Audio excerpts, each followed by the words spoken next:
Alright, bud. How are you? You okay? Yeah, you. What's up? Nothing. You seem a bit nervous, that's all, pal. Nervous? Yeah. I need some food. You just saw the cops and then... I didn't know you was a copper.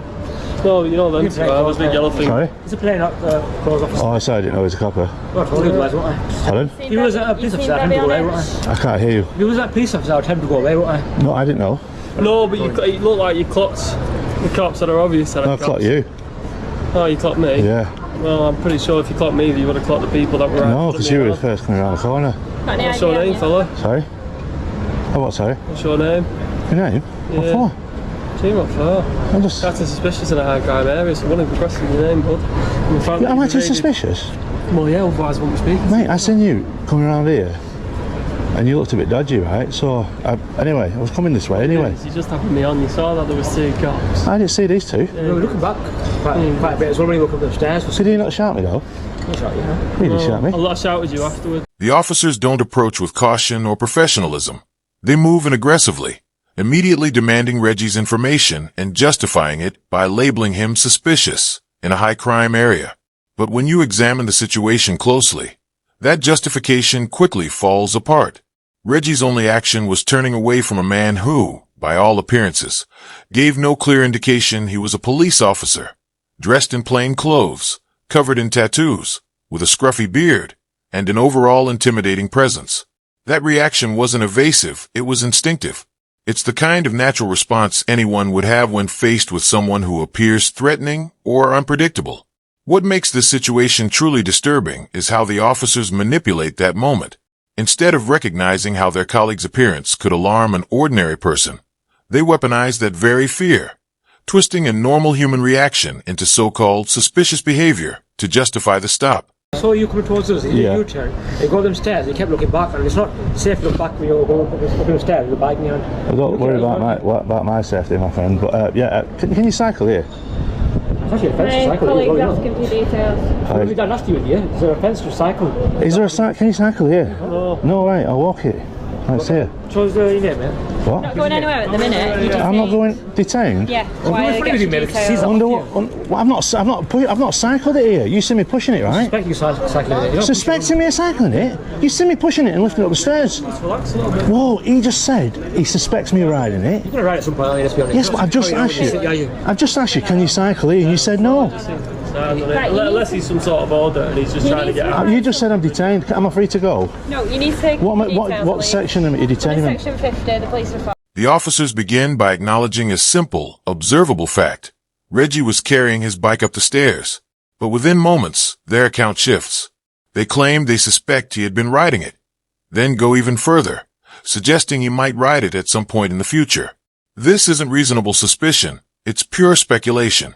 Law enforcement cannot detain someone based on imagined future behavior or hypothetical actions that haven't occurred. In an attempt to legitimize the stop, the officers invoke Section 50 of the Police Reform Act. But that authority has clear limits.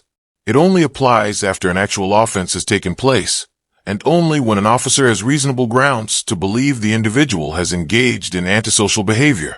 That critical requirement is completely absent here, and that's the flaw they can't escape. Without a real offense, there is no lawful basis for Section 50. You cannot prevent someone from leaving, then retroactively invent justification to demand their identity simply because they chose to walk away. And what do you suspect me of doing? Antisocial behaviour? That's correct. Right, so you're going to abuse this because I'm not giving you my name. You'll have to arrest me. Why are you an auditor? So what you've done is you've seen cops and then you want attention. She's just detained me. Stand about. So what is it then? Are you just trying to get cops' attention? No, mate, I seen you and you looked like one of the druggies who attacked me last time I was in Manchester. stop. No, seriously, I didn't see these two. So what is it? Are you an auditor? Is that what you are? Mate, what I am, Why are you right, answering the she just detained me. Am I free to go yet or not? Because I'll put a claim in against you. Because, mate, what you've just done, I'm not committed any antisocial behaviour. So what's happening is you're an auditor. You clocked that. I seen you. Oh my God! Shut up. Let me explain. Don't talk to me like that, my I friend. can talk to you how I like. Well, how about me talk to you? How are you like? What's your calling number, sir? 818288. So anyway, so what's happening here is you've seen two cops. I seen you. I didn't see these two. I can make I didn't see you. I can make a YouTube video out of this. He come around the corner first. Am I right? No, these two were. No, you beside come me. around the corner first. We were right next to me. We came at the same time. Mate, you look like a druggie from around the thingy. Crutchy, I think it's called. I look like Turbo. You think I look like Crutchy? Yeah, he's You do. Leave this fella. He's a fool. Am I detained still or not? No, I'm a fool. Don't call me a fool, mate. I call you what I like. Really? What are you going to do about it? What if I called you something in swear words? You what you like. And you're not going to do me for public order? No. Unable to justify the stop, the plainclothes officer shifts tactics, abandoning facts in favor of accusation. He suggests that Reggie is deliberately trying to provoke the police, a claim backed by no evidence whatsoever. It's a transparent attempt to discredit someone whose only offense is refusing to comply blindly. When Reggie tries to respond, he's abruptly told to be quiet, revealing that the officer was never interested in dialogue or resolution. This was never about understanding the situation. It was about control. The clearest insight into the officer's mindset comes with the statement, "I can talk to you how I like." That isn't authority, it's arrogance. Police powers do not grant the right to belittle, intimidate, or dominate someone, especially when no wrongdoing has occurred. This kind of behavior has nothing to do with maintaining order or upholding the law. It's about asserting dominance, drawing a line, and daring the individual to challenge it. What I feel then? Sweet, you have a good day.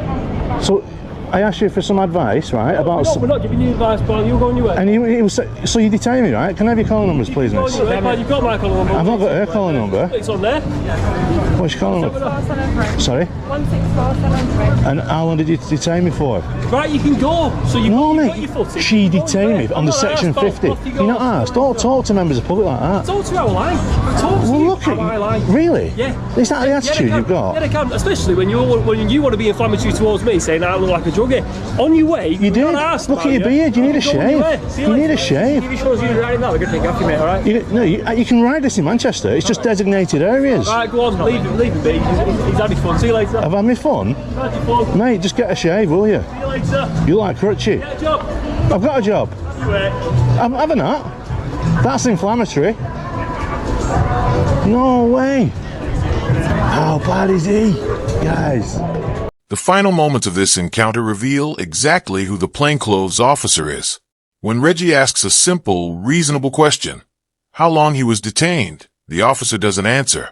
Instead, he cuts off the female officer who was about to respond and abruptly ends the interaction with, "You can go." When Reggie tries to clarify why he's asking, the reaction isn't just impatience, it's open contempt. The officer snaps back, "I'm not asked," a statement that speaks volumes. It exposes an attitude where, once he decides the encounter is over, he feels no obligation to follow procedure, provide clarity, or show even basic respect. Looking at the entire incident, a clear pattern emerges, and it's not based on genuine suspicion, but substitution. Every time a legitimate justification is required, it's replaced with something weaker. Turning away becomes suspicious behavior. Carrying a bike becomes evidence of future wrongdoing. And when those claims are challenged, professionalism gives way to hostility. This officer isn't operating on facts. He's reacting to how he feels about being questioned. And that's why the ending matters so much. He doesn't care how long Reggie was detained, because in his mind, once the stop is over, it no longer needs to make sense. The authority has been exercised. The disruption has been caused. And that, to him, is enough. But when policing reaches a point where officers feel no need to explain, justify, or properly conclude an encounter, the real danger goes far beyond a single stop.